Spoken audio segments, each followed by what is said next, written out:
What happens when political power goes head-to-head with economic independence? If you've been paying any attention to economics and finance, you've almost certainly heard about the clashes between President Donald Trump and Federal Reserve Chairman Jerome Powell over U.S. interest rates in recent years.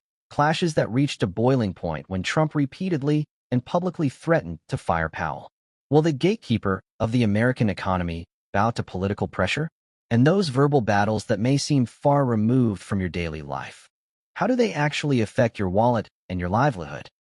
The fateful relationship between Donald Trump and Jerome Powell.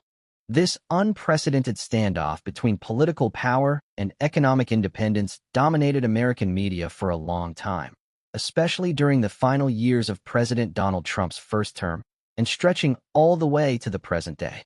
It began with words of praise for Federal Reserve Chairman Jerome Powell, the very man Trump himself had appointed in February 2018. But that honeymoon shattered remarkably fast, giving way to the kind of harsh, public criticism never before seen in modern American history. Let's rewind a little. On November 2, 2017, President Donald Trump officially nominated Jerome Powell as the next chairman of the Federal Reserve, succeeding Janet Yellen, who had been appointed by former President Barack Obama. Notably, Powell had already been a member of the Federal Reserve Board of Governors since 2012, also appointed by Obama. Despite being a Republican, Powell was seen as a safe and moderate choice, not too extreme in either direction. At the nomination announcement, President Trump showered Powell with praise, describing him as strong, committed, and smart. It was widely read as a signal that the Fed would continue on a path of stable monetary policy. Trump's nomination was then sent to the Senate for confirmation. On January 23, 2018, the United States Senate voted to confirm Powell by an overwhelming margin, 84 votes in favor and only 13 against. Jerome Powell officially took office as Fed chairman on February 5, 2018. The term of a Fed chairman lasts 4 years. However, this relationship didn't last. In the summer of 2018, when Powell's Fed began raising interest rates to combat inflation and cool down a rapidly growing economy, tensions between the White House and the central bank started to escalate. In an interview with Reuters in August 2018, Trump expressed his displeasure with the Fed's rate hikes. By October 2018, after yet another rate increase, Trump called the Fed crazy and declared them the biggest threat to the American economy. These attacks became a pattern. Every time Trump felt the Fed's rate hikes were undermining the economic growth he considered his personal achievement. 2019 was the peak of this verbal war. In April 2019, President Trump declared it was stupid that the Fed wasn't cutting rates and demanded an aggressive reduction, up to 3 percentage points, or even slashing the benchmark rate down to a rock-bottom 1%. He repeatedly argued that high interest rates were forcing the government to spend trillions of dollars on debt payments, a figure he claimed had surpassed the defense budget. Most notably, in August 2019, when global financial markets were rattled by the escalating U.S.-China trade war, Trump took to Twitter with his most scathing attacks yet, calling Powell a bigger enemy than China.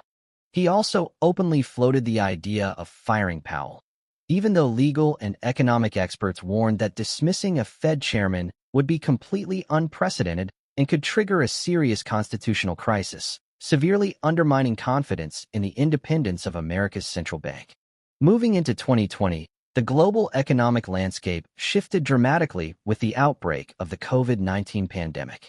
This was a period when the Fed had to act decisively to rescue the economy.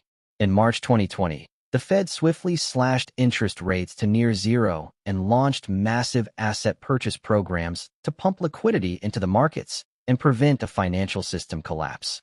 Faced with these moves, Trump temporarily put his criticisms aside. He even praised Chairman Powell as the most improved player when the Fed went all in on loose monetary policy, exactly what Trump had wanted all along.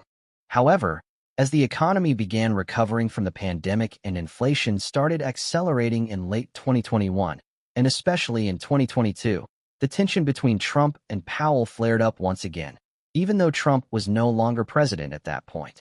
Powell's Fed was staring down the worst inflationary pressure in over 40 years. To tame inflation, the Fed launched an aggressive rate hiking cycle, pushing the federal funds rate from near zero all the way up to 5.25 to 5.5% by July 2023, the highest level since 2001.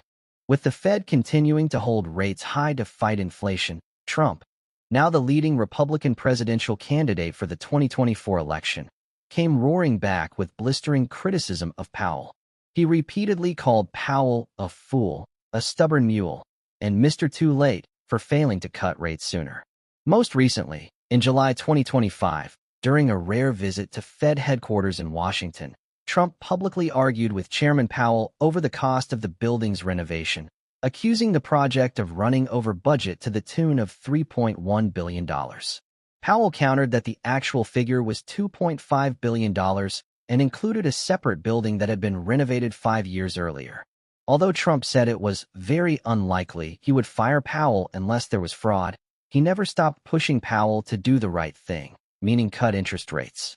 Throughout all these years, Chairman Powell has stood firm, emphasizing that the Fed's decisions are driven by economic data and its dual mandate of maximum employment and price stability, not by political pressure. He has repeatedly faced questions about the Fed's independence during congressional hearings and has consistently affirmed that the central bank will do what is best for the economy in the long run. 2. The Fed, the powerful gatekeeper of the American economy. Imagine the American economy as a giant, complex machine with millions of gears turning nonstop. This machine needs a reliable gatekeeper to make sure everything runs smoothly, not too hot, not too cold. That gatekeeper is the Federal Reserve, or the Fed, established all the way back in 1913. The Fed has two critically important missions. First, to ensure maximum employment, meaning keeping unemployment as low as possible. Second, to maintain price stability, in other words, controlling inflation. The Fed's target is to keep inflation at around 2% per year. On top of that, the Fed also acts as a bank for banks, overseeing the financial system, making sure banks remain strong, and providing essential financial services to the U.S. government. To carry out its mission, the Fed has a special steering committee called the Federal Open Market Committee, or FOMC. They set the federal funds rate, the benchmark interest rate at which banks lend money to each other. Think of it as the wholesale price of money, and it influences every other interest rate across the entire economy. The Fed doesn't directly tell banks how much to lend, but it wields three powerful tools to influence interest rates. First, buying and selling government bonds. When the Fed buys government bonds, it's essentially printing more money and pumping it into the economy. More money floating around means money becomes cheaper. Interest rates drop, encouraging people to borrow, spend, and invest. On the flip side, when the Fed sells bonds, money gets pulled out of circulation, becomes more expensive, interest rates rise, and borrowing slows down.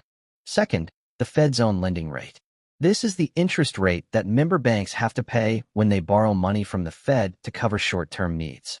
Imagine a bank that suddenly runs short on cash at the end of the day. It can borrow from the Fed. If this rate is low, banks can borrow more easily, which tends to push down interest rates across the board. And finally, the reserve requirement ratio, the percentage of deposits that banks must keep locked in their vaults and cannot lend out.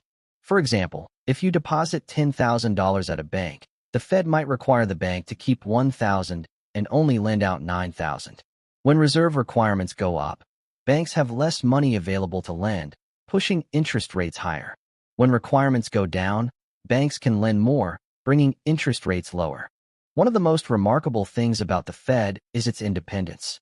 This means the Fed is allowed to make its own decisions about monetary policy and interest rates without the government or politicians dictating or directly pressuring those decisions. This independence is absolutely crucial. It allows the Fed to base its decisions on real economic data and the long-term interests of the public, rather than short-term political goals.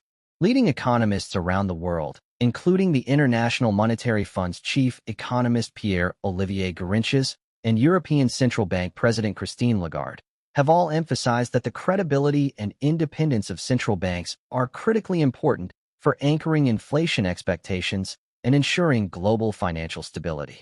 If the Fed were to lose its independence, its credibility would be severely damaged, and its ability to make objective decisions would be deeply compromised.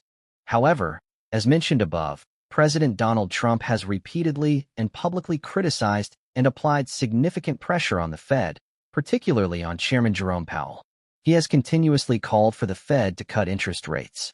For a sitting president to openly interfere with the decisions of the central bank is an extremely rare occurrence in American history, and this behavior has created a precarious situation, raising serious concerns about whether the Fed can maintain its independence. 3. Why does President Trump want the Fed to cut interest rates?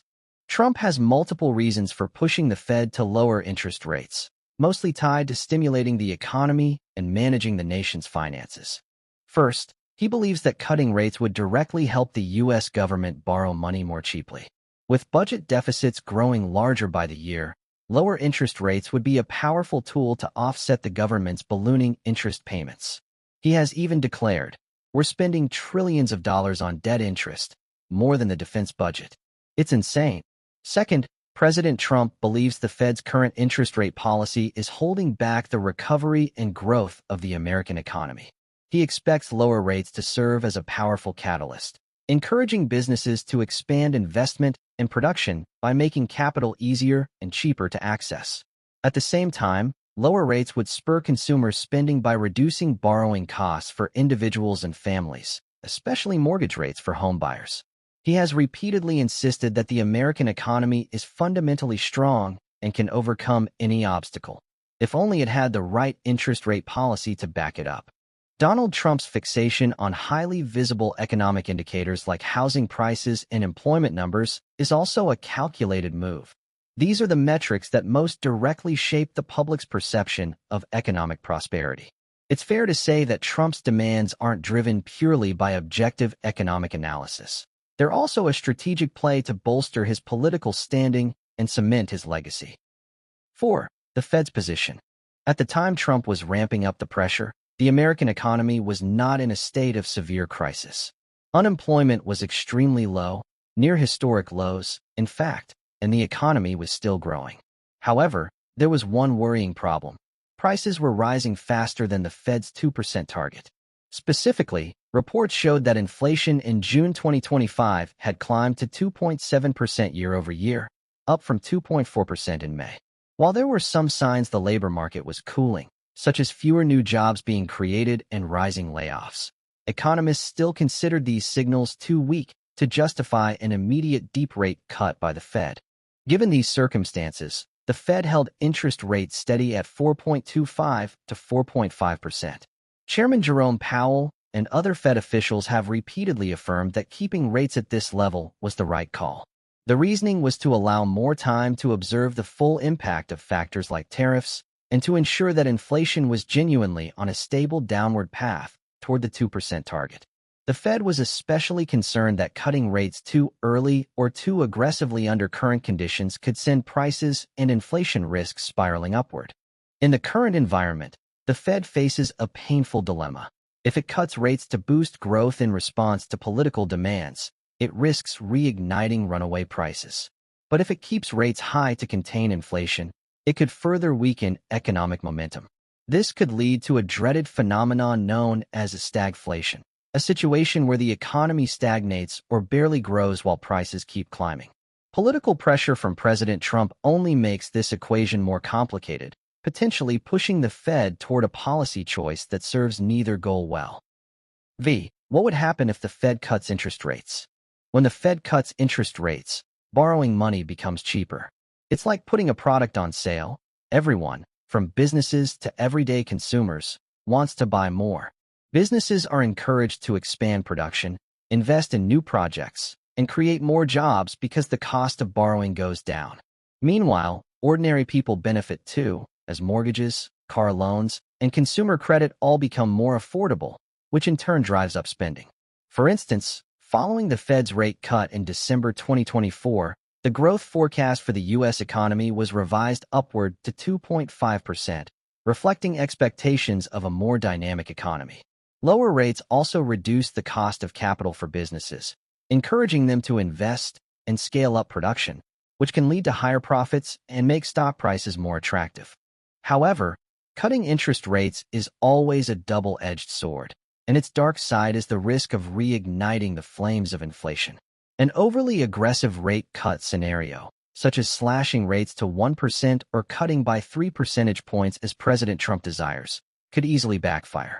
Bond market investors, who are extremely sensitive to inflation risk, would worry that the Federal Reserve was acting under political pressure rather than following economic data. Such a move would be seen as a policy mistake, eroding trust and potentially triggering a massive sell-off. In fact, these fears are no longer theoretical. Inflation data from June 2025 showed a renewed acceleration, crushing any expectations of an early rate cut. On top of that, if a rate cut is too aggressive or happens when the economy isn't genuinely struggling, the market could misread it as a signal that something much deeper is wrong beneath the surface. When a central bank makes a large rate cut, it's usually an emergency response to a deteriorating economic situation, not a gift meant to boost growth. In that case, the market may interpret the move as a warning that a crisis is approaching, rather than a healthy economic stimulus. History has proven this through two critical episodes. The 2001 recession, when the dot-com bubble burst. In January 2001, the Fed kicked off its rate-cutting cycle with an abrupt 50 basis point cut as the tech bubble was beginning to pop. This aggressive move came just before the economy officially entered a recession in March 2001. Despite continuous rate cuts aimed at stimulating the economy, the Nasdaq, the index representing tech stocks, plunged more than 75% from its peak in March 2000 to its trough in October 2002. The market read the Fed's actions as confirmation that things were getting worse, not as a sign of optimism. The Great Recession of 2008. Similarly, in September 2007, the Fed opened its rate-cutting cycle with a 50 basis point cut. This move came as the subprime mortgage crisis was spreading fast, and it couldn't prevent the American economy from sliding into the devastating Great Recession starting in December 2007. The Fed was eventually forced to slash rates to near zero and deploy a whole arsenal of unconventional measures. These examples show that even when the intent is to stimulate the economy, a large rate cut from the Fed often signals a serious underlying problem, spooking investors and potentially triggering a negative market reaction. Even more recently, after the Fed's rate cut in December 2024, U.S. financial markets reacted negatively. The Dow Jones Industrial Average closed down more than 1,100 points, and both mortgage rates and U.S. Treasury bond yields surged. This reaction suggests the market either didn't believe the Fed would follow through with further cuts, or it was worried about the real reason behind the decision. 6. The impact on global financial markets. The Fed's interest rate decisions aren't just an American affair. They send ripple effects across the entire world. And that's because the US dollar is the most powerful currency in global finance. Think of it this way. The vast majority of international trade, from oil to gold to all sorts of other commodities, is priced and settled in US dollars. Other countries also hold massive reserves of dollars as their financial safety cushion, known as foreign exchange reserves, to maintain economic stability. So when the Fed, the only institution on earth that can print and control the value of the US dollar, decides to change interest rates, it directly affects the strength of that currency and, through it, every corner of the global economy. 1. The dollar loses value and money flows overseas. When the Fed cuts interest rates, parking your savings or investing in dollar-denominated assets in America becomes less attractive because the returns simply aren't as good. It's like a shop raising its prices. Customers start looking around for other stores with better deals. In this case, investors pull their money out of the US and pour it into other markets, especially fast-growing emerging markets like Vietnam, Indonesia, and India.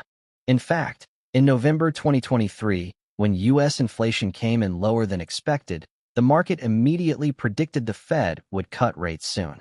The DXY index, which measures the strength of the US dollar against a basket of major currencies, dropped 1.5% in a single day. This demonstrated clearly how expectations of lower interest rates can weaken the dollar. 2. Pressure on other central banks. When the Fed changes interest rates, central banks around the world often have to scramble to keep up in order to protect their own economies. On September 21st, 2022, the Fed raised interest rates by 0.75 percentage points to combat surging inflation in the U.S. Almost immediately, central banks across Asia and Europe were forced to raise their own rates to prevent investment capital from fleeing their countries and rushing back to America, where returns were now higher. The Bank of England, Indonesia, and the Philippines each raised rates by 0.5 percentage points. Norway raised by 0.25 percentage points. Even the Swiss National Bank hiked by 75 basis points. In Japan, a country famous for its ultra-low interest rate policy, had to sell off dollars to prop up the yen, which was plummeting after the Fed's relentless rate hikes. 3. Impact on stock and bond markets. Fed interest rates also have a major impact on the stock market. When rates are low, it becomes cheaper for companies to borrow money for business investment. This encourages them to expand production, hire more workers, and potentially boost profits, making stock prices more attractive. As for bonds, when the Fed cuts rates, U.S. Treasury bond yields, considered the safest investment in the world, also tend to fall. This pushes investors to seek returns elsewhere, such as riskier bonds or emerging markets. A clear example: international bond issuance by developing countries dropped sharply during the period of high U.S. interest rates in 2022 and 2023, but it bounced back in the first quarter of 2024 as global rate conditions became more favorable. 4. Commodity and cryptocurrency markets. Major global commodities like oil and gold are priced in U.S. dollars.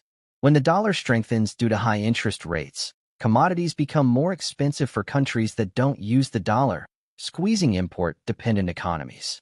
Conversely, when the dollar weakens due to lower rates, commodities become cheaper, stimulating demand. For example, gold prices skyrocketed during the 2008 financial crisis as the Fed slashed rates aggressively, hitting a record of over $1,900 per ounce in 2011, driven in part by fears of currency devaluation. The cryptocurrency market is especially sensitive to liquidity and risk appetite. Generally speaking, lower interest rates tend to push crypto prices higher. When rates drop, borrowing becomes cheaper, flooding the system with money that's available to pour into risky assets like crypto. For example, after the Fed's rate cut in March 2020, right when COVID-19 hit, Bitcoin initially suffered a sharp crash, but then staged a powerful recovery, paving the way for a massive bull run. On the flip side, when the Fed began aggressively hiking rates in 2022 to fight inflation, Bitcoin lost over 70% of its value, plunging below $20,000 by June 2022, a stark illustration of the tight connection between monetary policy and the crypto market. In short, the Fed's interest rate decisions are far more than numbers on paper. They are an invisible thread connecting economies around the globe, triggering a domino effect that ripples through currency markets, stock markets, commodities, and even cryptocurrencies. Ultimately, President Donald Trump's demand for the Fed to cut interest rates reveals the complex interplay between political motives and economic expectations. On the political side, lower rates are expected to bolster the image of a strong economy under his leadership, particularly by reducing the government's borrowing costs and stimulating sectors like housing and employment.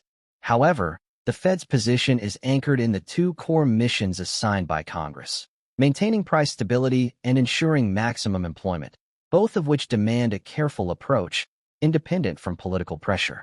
Given all these unfolding complexities, the entire world continues to watch the next moves from both President Donald Trump and Fed Chairman Jerome Powell, because the decisions that come next from these two powerful figures could send profound ripple effects through the global economy and financial system. This was Capricorn Psychology. Patient minds, ancient questions, until the stars align again.